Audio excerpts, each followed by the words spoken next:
There could be a team overseas who would love to snatch Caitlin Clark away from us and give her a crazy offer. I mean, Ice Cube was about to give her $5 million to play in less than 10 games in the Big Three. So the money is there, and if these owners are smart with it, I could definitely see more WNBA players going overseas and possibly not. In a surprising twist, Caitlin may be reconsidering her plans to move to Europe, despite previously announcing she would step away from basketball for a while. Basketball has really consumed my life for a year, so I feel like it'll be good for me to kind of reflect back on everything that Caitlin might be lured by the prospect of playing in Europe, where lucrative offers are reportedly on the table. She is already in Istanbul, where she will be playing for the offseason. And from the sounds of this interview, it seems like she's probably going to make more money overseas in EuroLeague than she did during this WNBA season. Given the way Caitlin has been treated by the WNBA, it's no surprise their viewership is now slipping. It would be the ultimate twist if Caitlin chose to pursue what's best for her career elsewhere. They were going to load up against better competition, and she'd played an entire college basketball season, and she didn't play well. And I said at the time, she didn't deserve to be on the Olympic team. And at the time, Few players have risen to basketball stardom as quickly as Caitlin Clark. The WNBA's Rookie of the Year has dazzled fans, breaking records almost every game. Yet despite her success, Clark's time in the league has been rocky. The way she's been treated by the WNBA has sparked backlash, and viewership has noticeably dropped. Meanwhile, Nike, which once made headlines for offering her a major deal, hasn't featured her in months.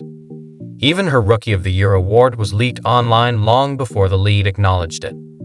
With Europe offering bigger paychecks and a different basketball culture, rumors are growing that Clark could make the jump overseas. If she does, it might not just change her career. It could leave the WNBA scrambling.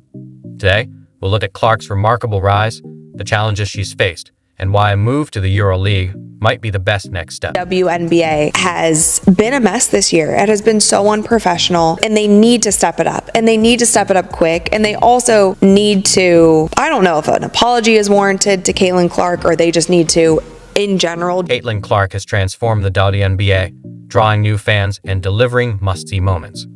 More than just a talented player, she's a star with the rare it factor that elevates the whole league. But despite her success, she's faced big challenges, especially the league's physical style of play. Night after night, opponents target her with constant contact, hoping to throw her off her game. Worse, inconsistent officiating often lets it slide, leaving Clark to endure hits many feel are unfair for a top player. And beyond all that, there's still the question of money. Wembanyama, who was, an NBA star coming into the league, he just finished up his rookie season. He's going into his next. If you look at his rookie salary, which was around $55 million for 4 years, and then you look at Caitlin Clark's $300 and I think it was $38,000. Despite being the face of the WNBA and one of the game's most electrifying talents, Caitlin's paycheck is nowhere close to what she deserves. Her salary is shockingly low, especially compared to NBA players or even many women competing overseas. While Caitlin lights up the court and draws new fans to the league, her compensation doesn't come close to matching her true value.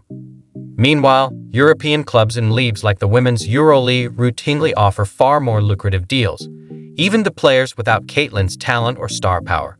Many earn significantly more than their WNBA peers, despite often facing lower levels of competition. The response of folks that don't think she is praised enough and she is above reproach in terms of criticism, or that praising another player is an affront to her is like, whoa, bro. You're not mentioned talking about women's basketball. I've never ever seen you before in my life. For Caitlin, it's a frustrating reality.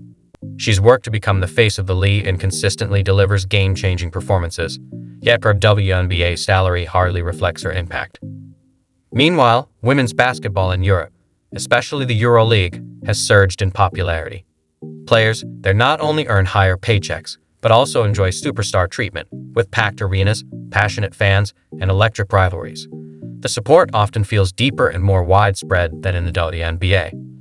For someone like Caitlin Clark, that's hard to ignore. What might begin as a simple European getaway to recharge after a grueling season could easily turn into something more. Experiencing the respect, enthusiasm, and financial rewards European leagues offer could prove too tempting to pass up, especially for a player who sometimes felt underappreciated at home. It seems like this entire season, she was the solution for so many things, but so many players, coaches, media people, so many people were also painting her out to be the problem. She could never do enough. She could never speak out enough. Her fans were the issue. Fever fans were the... Though Caitlin originally planned to step away from basketball for a while, she's admitted her competitive drive probably wouldn't let her stay away for long. She loves the game too much and thrives on the challenge. The thought of returning to the court, but this time in Europe, where she'd not only earn more, but also be treated with the respect a star of her caliber deserves, has to be tempting.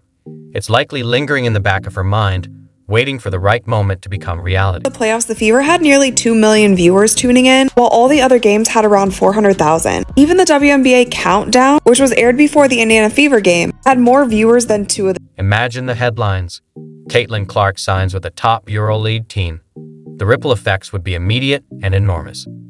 Fans from across Europe would fill arenas just to see her play. TV ratings would surge, and her move could draw sponsors and media attention that women's basketball in the region has never experienced. But what about the WNBA? Losing Caitlin wouldn't just hurt her team. It would be a massive blow to the entire league. She's one of its biggest stars, a key reason new fans have tuned in and ratings have climbed. Without her, the WNBA would almost certainly face a steep decline in viewership and excitement. Have somebody that's come along, who, by the way, I'm going to go there, who happens to be white, and brought a level of attention and allure to the sport it had not received before. And what we were seeing from an abundance of folks appeared to be resentment. The league has long struggled to match the recognition and media attention of the NBA, and losing a marquee player like Caitlin Clark would be a major setback. Her presence directly boosts ticket sales, merchandise revenue, and TV ratings. If she chose to head to Europe, those numbers could plummet, leaving the WNBA scrambling to fill the void left by its brightest star. Exactly what I'm saying, because I think it makes a mockery of the women's game. If the focus on, now we just have to have people because of marketing and their attention, and they're not as talented, and we're not putting the best... Caitlin Clark's possible move to Europe should be a wake-up call for the WNBA. Keeping its biggest star isn't just about money. It's about respect and making sure players like Caitlin feel truly valued for the excitement and revenue they bring. Though she's proven she can handle the spotlight and physical play, there's only so much a player can take before looking elsewhere. Europe offers better pay, more respect, and a passionate fan base. If Caitlin leaves, WNBA fans will likely follow her there. Let me thank Caitlin Clark and Aaliyah Boston and Kelsey Mitchell and all the rest for refusing to say die, refusing to lose, fighting back again and again and again, and playing at a much higher level than they should be at this stage and age. Was I ever entertained? Single time that they were on the road, you even had Dallas Wings players saying, like, it kind of sucks seeing so many Indiana Fever in 2020 or 22 jerseys in the stands, but it's also cool to see a lot of people in the stands. Like, Indiana Fever was turning away games into home games, and so it's kind of sad that through all of that, Caitlin was still advocating for players on the other team to get bonuses because she saw the kind of money and eyeballs and viewership that all of this was. Caitlin Clark effect is definitely real. I mean, we can all see that. However, experiencing it in person is totally different. I was at the Fever in Indiana game last night, and the amount of 22s that I saw on the way to the arena and inside the Capital One arena might as well have just been a home game for Caitlin Clark. Not Indiana, Caitlin Clark. The thing is, that didn't surprise me. But what did surprise me was how packed the game was.